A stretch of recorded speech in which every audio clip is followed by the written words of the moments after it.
Hello and welcome to the Snap Fitness of Maple Grove YouTube page. This is our Advanced Equipment Orientation series. Today, we'll be talking about the calf machine. Okay, well, we're here at Snap Fitness of Maple Grove, and today we're going to demonstrate the calf machine. We're going to start off and just show you the normal way to do it. So, Jason, why don't you sit down? The only thing to adjust on the calf machine is the location of the seat, which determines how much your leg is bent. It's not a critical adjustment. The normal way to do it is with your knees slightly bent, feet hip width apart, and toes straight up in the air. So, Jason, why don't you just do a couple of reps? So the idea is to use full range of motion, so the weight's pulling his toes back toward him, and then you stretch all the way out.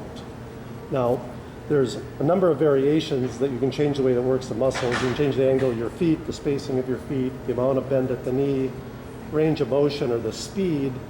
Jason, why don't you stand up and look the other direction? Let's talk about calf muscles for just a second.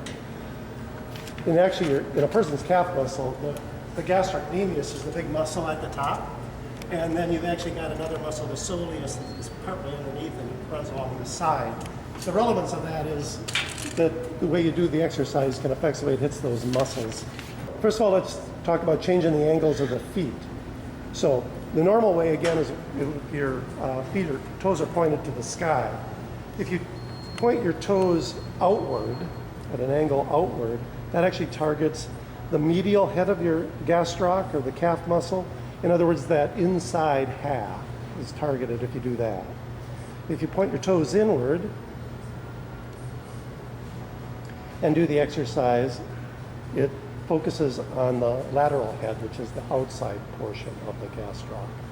From a health and fitness perspective, parallel works just fine, works the two parts of the muscle equally.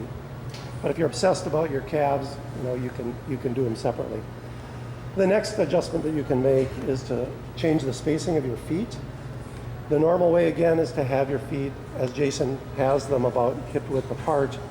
If you have your feet extra wide toward the outside there, that focuses on the medial head, which is the inside part of the gastroc, the calf muscle.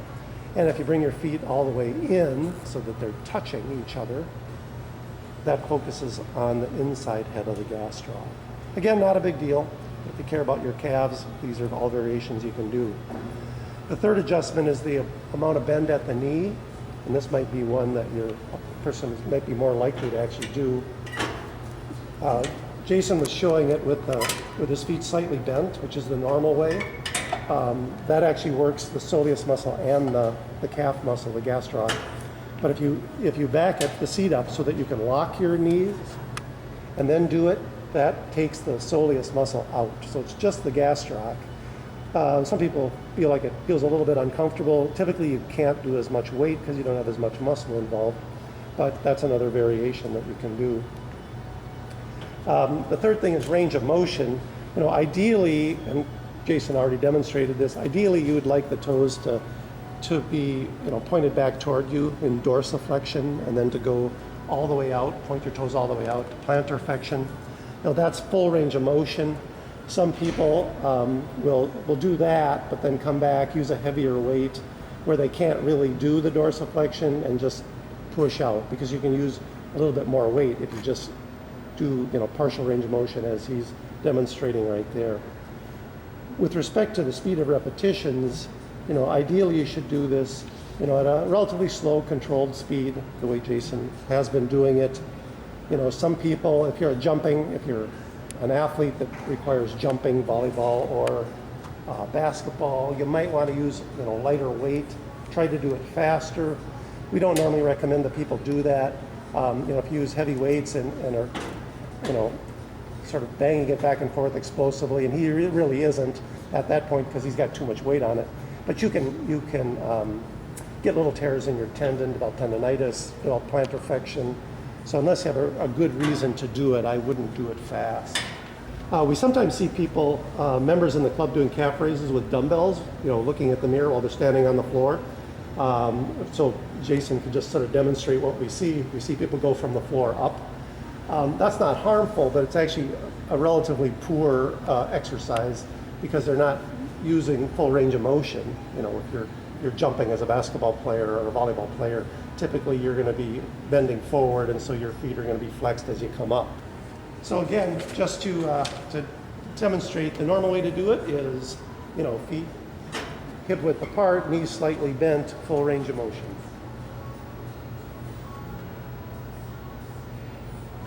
All right, and then we thought, since we're talking about the calf muscle, we just take one quick second to demonstrate the stretches for the calf. People may have seen people do it and wonder what's the right way to do it. There's actually two stretches for your calves, and it depends on whether you're doing just the gastroc or the soleus as well. So if you do a stretch where your leg is straight, so he's stretching his back leg, and where the leg is straight like that, he's really stretching the gastrocnemius muscle.